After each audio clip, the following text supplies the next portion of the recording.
વર્ષો સુધી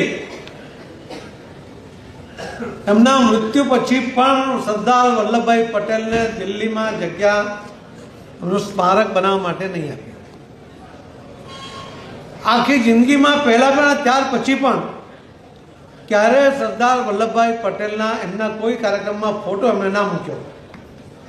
કોઈ નેતાની તાકાત નહોતી કે કોઈ એના ભાષણમાં સરદાર વલ્લભભાઈ પટેલનો કોઈ યોગદાન છે એનો શબ્દ ઉચ્ચારી શકે. આજે જ્યારે આપણો દેશ અખંડ છે, એનું શ્રેય જો કોઈને જાય તો એકમાત્ર સરદાર વલ્લભભાઈ પટેલને જાય છે. પણ ઇતિહાસમાં એનું કોઈ જગ્યાએ નામ ના આવે એના માટે કોંગ્રેસ અને વિશેષ કરીને ગાંધી કુટુંબે ખૂબ પ્રયત્નપૂર્વક એ કર્યું.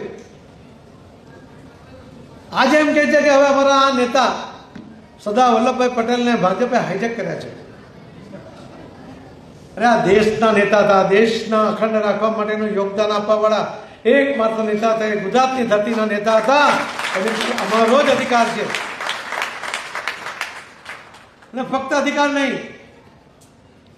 એમણે કરેલા કાર્ય જે ઇતિહાસમાં અમર થવા જોઈએ એટલા માટે એમણે વિશ્વની સૌથી મોટી પ્રતિમા ભારતીય જનતા પાર્ટીના તે વખતના મુખ્યમંત્રી આજના પ્રધાનમંત્રી એ નરેન્દ્ર મોદી સાહેબે બનાવી.